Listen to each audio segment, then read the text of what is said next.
Okay, hello everyone.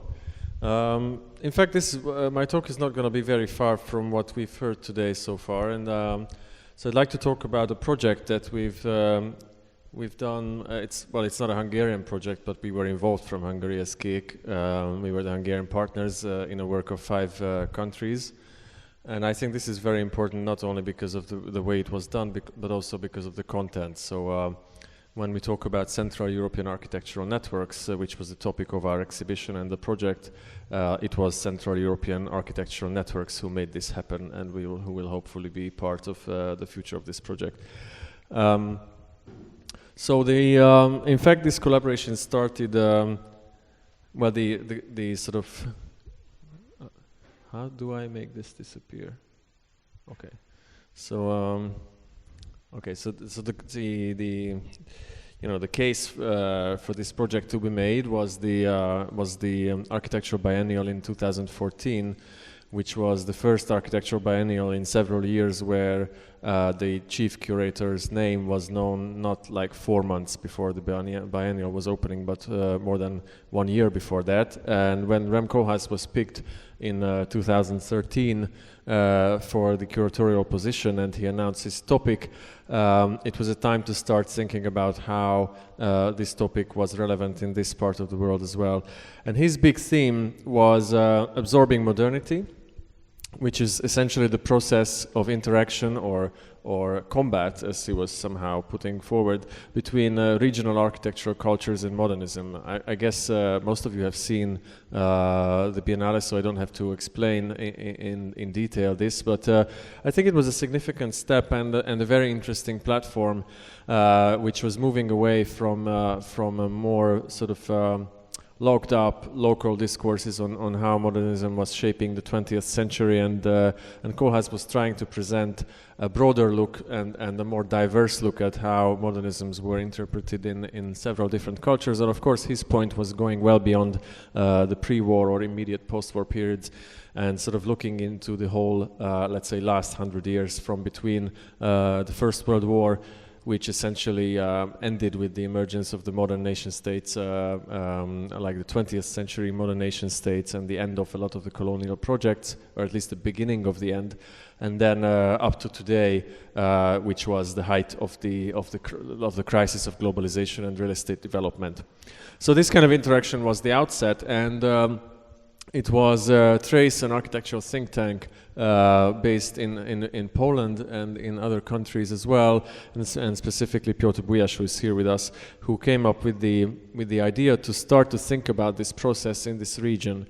And these were some of the starting ideas for us to start to think of how we could try to develop a slightly different aspect, which is not necessarily based on nations, which I'm going to explain in detail later on.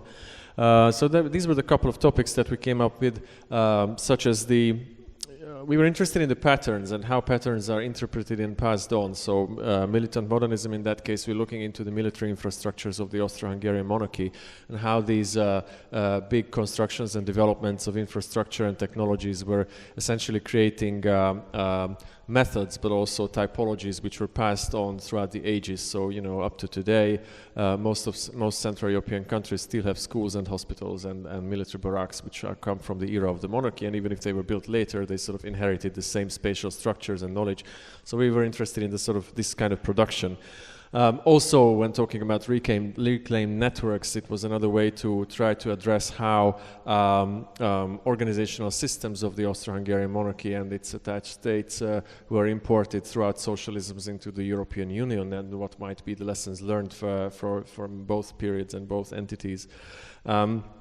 Of course, we all know that there was a surprising amount of activity from former socialist countries in the colonies, in colonial and post-colonial countries. So when we talk about emancipation, which is one of the key projects of modernism, or the key missions of modernism, a lot of that actually took place in former colonial countries. And, socialist countries had a lot of stake in that, even if it's really unresearched at this point. Besides the human actors, so architects and architectural organizations, it was and it is obvious that architectural knowledge is shaped by patents and technologies and production methods as much as individuals or offices. So to look into construction methods, for example, of housing estates or prefabrication, and how these were migrating from one country to the other would be an interesting point to look at. And then, of course, how state representations and of course, individuals' representations were working. So these were some of the ideas that we started off with. I'm not going to go into the details of how this project was actually coming together and became a reality from an idea, but it would be an interesting thing to talk. Let me just say that even though we were on time, in the end, we had about 2 months to produce the complete project from zero, including fundraising. So it imposed some limits onto what I just explained here. But what was kept is the initial idea. So we discussed, or we decided to call this project "Lifting the Curtain," as a sort of initial gesture of trying to reveal some of the hidden knowledge to a global audience, but also to our local audiences, because we all know that not a lot is known about what was going on or what is going on in the immediate neighborhoods. And the organizations who have been taking part in this project were all, or are all, active organizations in actually disseminating this knowledge. So this is how this project came to be. Here are the participating organizers. The main production work was done by the Polish Modern Art Foundation, who was kind enough to provide a lot of help in terms of organization. Trace, as the initiator and the content provider, did the collaboration with involving organizations like CCA from Prague, the Center for Central European Architecture. CCA's leaders and founders are also here with us, Igor Kovacevic and Ivat Vashurkova. Then KEK, the place where we are sitting at now, Platforma, which is an organization for architecture in Zagreb and Split, and ÖKFA, which is a fairly well-established institution for architectural history in Vienna. So the key thesis of the whole project was the idea that modernism in architecture is neither a Cold War story nor a national history. So in this sense, we are trying to provide some kind of critical platform towards even the outset of the Biennale, where, of course, the various readings of and interpretations of how modern architecture and modernity in architectural discourse was shaped is largely based on a kind of Cold War understanding of a Western bloc and some of the protagonists of this discourse who were either coming from an Anglo-Saxon context or a German or French context, and a lot of what's being discussed and written about how modernism was taking shape and ideas in modernism were taking shape is coming from this area, and whatever is beyond this is seen as a kind of secondary context which is lagging behind either in resources or time or ideas. So a lot of what has been going on in this part of the world, and it's something that's been, it's becoming increasingly fascinating for a global audience, has been described as something which is an exotic, almost like a colonially exotic, remote, and sometimes a sort of quirky, not fully participatory interpretation of these ideas. So it's a kind of a secondary context. The other big narrative that was emerging, or that has been emerging since the end of communism, so basically since the 1990s or the late 1980s, is a notion of national modernism. So we've been seeing a surge of publications about Slovak modernism or German modernism or French modernism, Hungarian modernism, which is of course a very problematic term if you look at how modernism and modernist ideas and projects came to be. So if you look at the organizations, the schools, the networks that were producing the knowledge and the ideas of and the publications of modernism, none of these were very specifically linked to any of the kind of national discourses, or it's very difficult to pin them down to any the kind of national identity-based discourses. So in terms of the method that we tried to use, we really made a lot of use of the concept of histoire croisée, or entangled history, which is a kind of a reflexive practice that takes into consideration several simultaneous, diverse perspectives on complex projects. So we were more interested in the actual connections and the transfers than the individuals and the artworks themselves. So that is beyond the persons and the buildings. We were looking rather into the production and the dissemination of architectural knowledge in this region. So getting back to the initial ideas which I described at the outset, the actors, the networks and the transfers, to take the kind of a cue from Bruno Latour, are less, we were less looking into the human agency rather than this kind of interfaces of interaction. So when we looked at individuals, who I'm going to introduce later on in detail, we were more interested in the connections of the individuals and how they kind of interacted with each other and what kind of knowledge was passed on in which direction, rather than the sort of heroic interpretation of the auteur, architect, the designer, or the masterpiece itself. So these were the sort of starting ideas with which we looked at the region.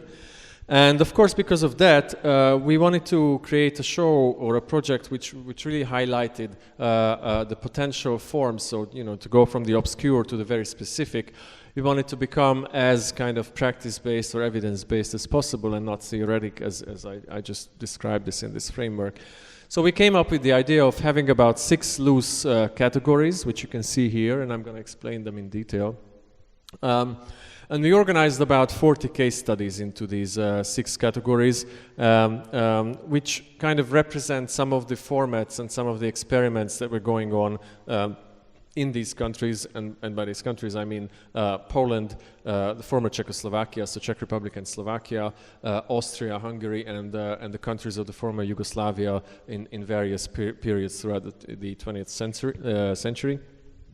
And so loose because some of the case studies can obviously be part of more than one categories, but we try to sort of use these as illustrations of what was going on, and understanding the fact that partly because of our limits in time and resources, we could only include stuff that was basically already there and written, and we know about many more potential case studies into which we would have had to invest a lot of research and time.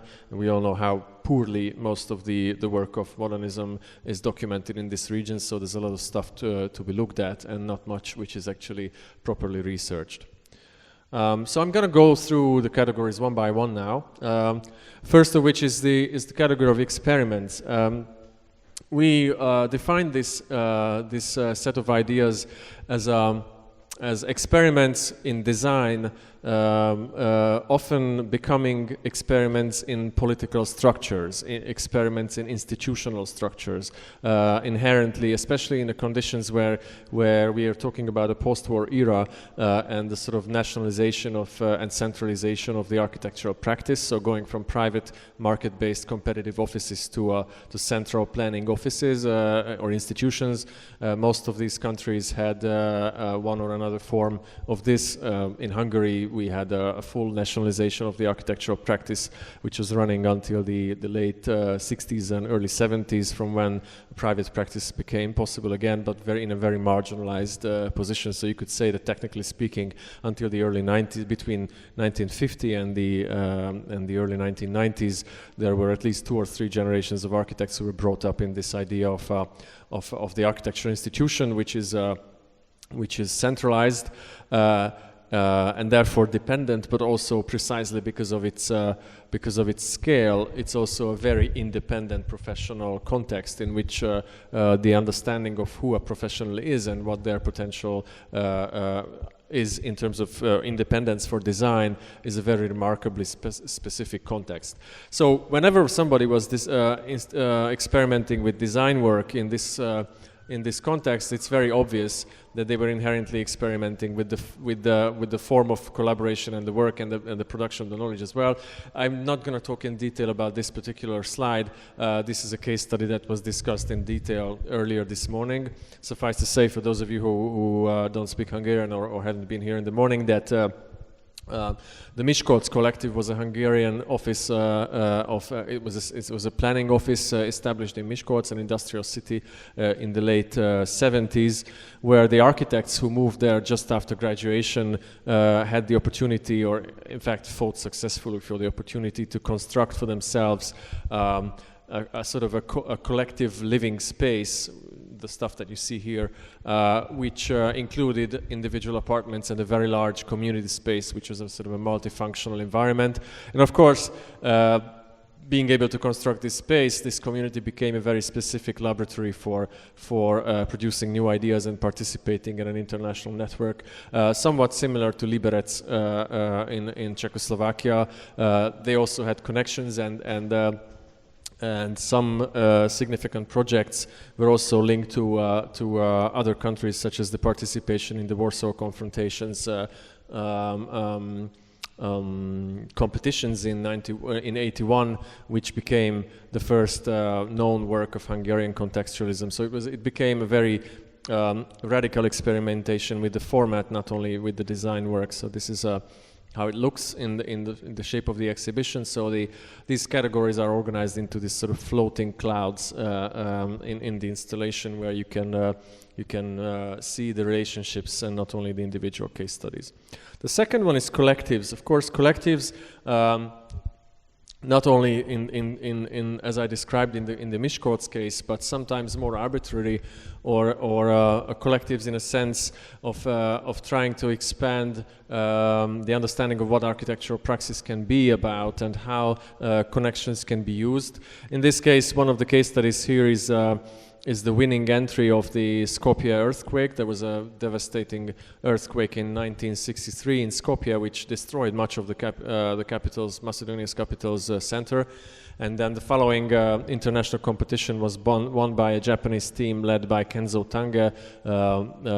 And then, of course, the subsequent construction was designed and done by a collective, including local Yugoslav architects and Japanese architects, which is, of course, a platform for a very significant transfer of knowledge and further connections. So when we talk about the sort of isolation and backwardliness of the socialist bloc's modernism, this is one of the obvious examples for sort of a possible critique of this notion. The third category is transfers, where we're looking into the direct platforms where such knowledge exchanges could take place. And one of the points which is becoming into the highlights of research today is the participation of socialist countries in post-colonial developments. A lot of transfers took place not only through these platforms, but always or often in situations where there was a kind of a third-party intermediary between the two partners of exchange, whether that was two partners within these countries or two partners somewhere here or outside of this context, so a Cold War context. This could have been in many ways, and some of the examples that we explore in the exhibition are colonial and post-colonial projects where architects from socialist countries were exporting ideas and knowledge and methods and technologies, and also sometimes further tools to very diverse parts of the world. This particular example is especially interesting because it's a very early example. It's between 1930 and 1945.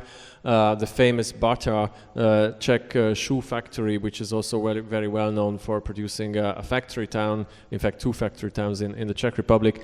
They started into a very aggressive global expansion in the 1930s, which resulted in approximately 80 cities and company towns founded on 4 continents, which is, I think, fairly remarkable. And so there was an obvious export of this kind of regional expertise, which didn't stop with the Second World War. So very early on, from the 1960s, there were organizations such as TESCO, the Hungarian organization for the technology, engineering, and scientific cooperation, which was one of the largest such organizations in the Eastern Bloc, operating from 1962 and remarkably still operating today, who had branch offices in Nigeria and several other countries, and were sort of coordinating the exchange of architects, engineering, all sorts of other knowledge, and weapons exchange among that to these countries. And it's very interesting to see not only how architects from these countries participated in the reconstruction and the sort of shaping of the identities of newly independent countries, but also how such projects were very differently received in the local context. As much as we can say about Hungary, following some of the interviews that we did with architects who participated in this most of the work that was happening in post-colonial countries was absolutely not considered part of the Hungarian architectural canon. They were not published in the architectural magazines, and most of the architects who were participating in such works were considered kind of second class, going only for the money. And this was radically different from for example, Poland, where architectural works and urban development works done in former colonial countries were obviously received as sort of a part of the local work that was done by architects. There were, of course, more chance ways of such transfers, such as the Danish group in Hungary. That's obviously very well known to the Hungarians here. Some architects, an entire class of university students who were evacuated from the country in the last periods of the Second World War in order to save a generation of engineers to rebuild after the war ends. And the architecture faculty actually ended up in Denmark as prisoners of war. And most of the architects stayed there for shorter or longer periods, anywhere between 6 months and 5 years. Started work in Denmark and Sweden in various offices, and then subsequently came back and became basically the founding generation of post-war modernism in Hungary. So there's a lot of Scandinavian influence in the kind of regional understanding of modernism in Hungary, and that's largely due to that. This was never a formal category, but it was a very strong informal network of collaborators, and some of the heroes and protagonists of the post-war era belong to this generation. And then there were sort of scant, short-lived projects such as the Goldfinger Grant.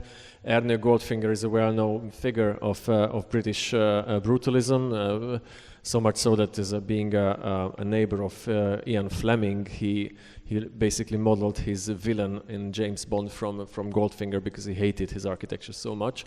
But Goldfinger tried to maintain connections with the Hungarian scene, and he established a scholarship where fresh graduates could go to the UK to work for 1-year periods. And some architects such as Zoltán Gulyás were participating in this. There are various stories. This is also very undocumented since this was a Western country. Of course, this was not very well received officially here. So again, none of the work was published only once in terms of a kind of a summary of their activities, and it was cut on a very short notice after the first few years. But nevertheless, these platforms often involved sort of third-party collaborations, and this is a very you will if you go to see the exhibition, you see some case studies from all of these countries which explain how this worked. We didn't only build besides the case studies such as the Danish group here. We also introduced 11 network personalities, we call them, such as Károly Polonyi or Charles Polonyi, as he's also well known internationally here. And instead of presenting their biographies, we are more focused on presenting their networks, so their connections, and so again showing how they were embedded in an international environment. As for Polonyi, after his graduation and the first few years of his career in Hungary, he spent about 20 years in Africa working in various countries. He was a Hungarian member of Team 10. So he was a very sort of active participant in the post-war modernist discourse globally. He was teaching at the AA, and after coming back, he established the English language program, master program of the Technical University's architecture faculty. So he was very instrumental in bringing his networks here on locations such as the Smithsons, who came here to lecture and give workshops after his return. The next interesting category is encounters. Of course, festivals, expos, exhibitions, competitions, grants, and such platforms were of course good meeting points for the participants of this region. One of the more sort of anecdotal and funnier examples of this is the Brussels Expo, which was just sort of interesting to explain. When we were working on the content, I came up with this story. I sort of explained the story of the Hungarian pavilion, which you can see in the lower left-hand corner, which is surrounded by various anecdotes in the Hungarian sort of professional history. Firstly, that it was actually designed by one of the Danish group's architects. And it was generally understood to be a complete failure until the pavilion received the Golden Award, or the Grand Prix of the Brussels Expo, where of course the whole sort of reception changed locally. And the other thing which I told is how much the pavilion was focusing on gastronomy as sort of providing an experience for a country that was just coming out of the 1956 revolution. So during the opening time of this pavilion was the time when the Prime Minister was executed. So it was a sort of a dark period of Hungarian history where this pavilion served as the first platform upon which a kind of a modern socialist country could be legitimized. Now, when I explained this, there was a general laughter in the group, and then after that, it turned out that all the pavilions won the Grand Prix from this region. So the Czechoslovak pavilion, the Yugoslav pavilion, and the Austrian pavilion as well. And as the Czechoslovak and the Yugoslavian pavilions also focused on gastronomy as a way to win the hearts of Western audiences. So you could see how obviously these ideas were sort of migrating and floating around in a Brussels context. Some of the famous historic Hungarian meals, such as the meat-stuffed pancakes, hortobágyi palacsinta, were actually an invention that were constructed for this expo. So they were sort of a non-existent types of food before the expo. So these encounters were very interesting platforms upon which such knowledges could be sort of brought together and exchanged. Some of the more professional context is very few but very interesting competitions, such as the Warsaw Confrontations. That was a series of competitions between the late 70s and the mid 1980s. And in the case of 1981, there was an entry by the Miskolc Collective, which is considered to be the first contextualist and one of the first postmodern works from Hungary, which is therefore, not necessarily so much linked to Aldo Rossi's work or some of the ideas that were coming through the sort of informal translations, but rather participating in a regional context discourse. And then, of course, research is an important category which can be seen if you look at the institutional context. Often research institutions which were established along planning offices were the ones that were seen as influential, although sometimes completely marginalized places where dissident architects go to work and could go to work and sort of could work on ideas without necessarily clashing with political establishments. This doesn't only apply for the immediate post-war socialist period, but it can even go back to before that. And of course, research carried out by architects as a way of reforming the practice and disseminating and deepening knowledge was also highly important. In this case, we're looking at the concept of functional Warsaw, which is one of the first large-scale functionalist urban plans to be partly executed in Warsaw. So it's a case study that is not much talked about, although it was a very significant step for international modernism at the time.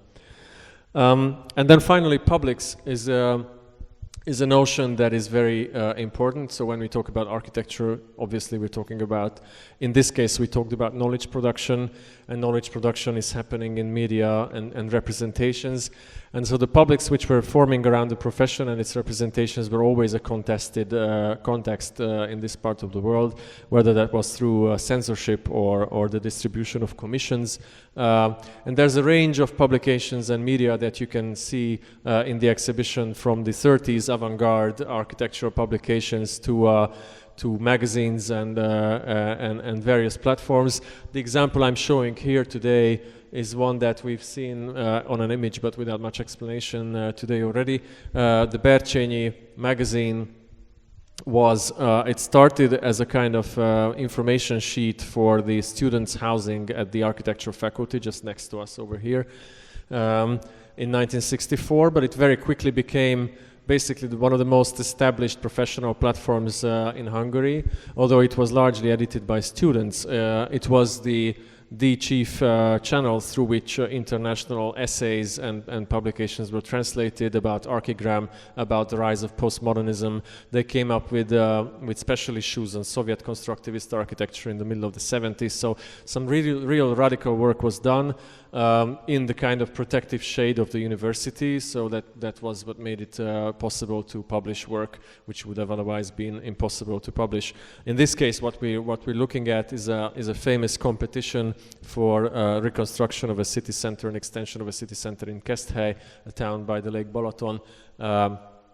And this is also something that was part of today's presentations already. So a concept of sort of simulating the growth of a historic city by two architects who were the sort of masterminds behind this, who came up with the regulation and invited more than 100 architects to participate. And each architect was to design one building in a new part without knowing what the others were designing. So it was essentially sort of simulating and sort of dancing down a whole period of history and organic growth into one competition entry. This was not published at the time in the main publications, but this was the primary venue on which it was accessible. Again, we're looking at Károly Polonyi, whom we've seen before. So instead of a life's work, we're showing the cities, the contexts, and the institutions with which they were connected. Maybe, of course, the Hungarians would know Tibor Weiner, who's recently became a subject of some global discussions, interestingly. So only a few weeks ago, there was an exhibition opening in Warsaw on Radical Pedagogies, which is an exhibition and a project which is done by Beatrice Kolomina at Princeton University. And so they're looking at case studies from the 20th century on which were sort of radically reshaping architectural education. And Tibor Weiner's work is one of the case studies which is shown in detail. He was a student of the Bauhaus who fled to Moscow with the leaders of the Bauhaus, where he worked on new city plans and the Moscow metro, among others. And from the Stalinist purges, he fled first to France, and then on to Chile, where he founded the architectural faculty in Santiago de Chile, and that's this kind of radical educational experiment, which is very well known now for the last, let's say, 2 weeks, basically, for global audiences. So we're sort of somewhat ahead of this exhibition in Poland, and then of course he was the one who was invited back to Hungary in 1948 to design Dunói Város, which was the chief new model socialist city, and he was basically, you could say, hijacked by the regime, and they didn't let him go back, so he sort of stayed here for the rest of his life in a rather marginalized position. The exhibition opened first in the Biennale in a separate venue in the city. So you can see how the content is organized into these categories and themed islands on roughly 200 square meters. So it's a sort of put together for your own. We didn't want to be very forthcoming with the connections between this different case studies, but so it requires some reading, but the connections are, I think, obvious if someone is interested and looks into the details. And there's also a possibility to expand this material with new case studies. There is, of course, an endless stream, and we have at least as many case studies which we left out as we put in. Of course, this is just a first step, or not even the first step of a much longer work. Here are all the participants who were part of the work, and some of them are luckily here with us, so if you're interested, there's a way to discuss our work. Ideas about the future, of course, we're planning in different formats. Probably the most important in this is the publication series. We have an idea to start a sort of a translation project of bringing locally relevant key texts and projects into English, German, and French. So to sort of make them available for international research. And this will start next year. And of course, the key goal of this whole project was to relink and reactivate the region, so to connect back to global discourse on an empirical basis, so not just by rhetorics, but to show actual projects which sort of prove how this discourse was shaped from this part of the world as well. And so this reactivation was, we felt, a fairly successful first step, and we hope that this publication will provide material that will be available for a long term, and then of course will be a good resource for more serious research. The show has been traveling since Venice, so after Vienna, Belgrade, and Zagreb, it opened yesterday in Budapest as well at the Museum of Applied Arts. It's going to be open until December the 6th, so I encourage everyone to go to Pest and check it out. We will have some guided tours as well, where I will be guiding, and we'll also invite some participants to give lectures, and we'll have discussions on the topic while it is open in the next 5 weeks. And of course, we also have a catalog that was published in German for the Austrian show, which is available for those of you who would like to order one. And next year we're going to publish readers in all languages, translating into Hungarian, Polish, Czech, and Croatian as well. So this catalog now contains all of the case studies and some additional texts by authors who were linked with us. And so we're really looking forward to continuing the work and to sort of look at these networks and the kind of knowledge platforms that were shaping this part of the world and reconnect that to a global discourse. Thanks a lot.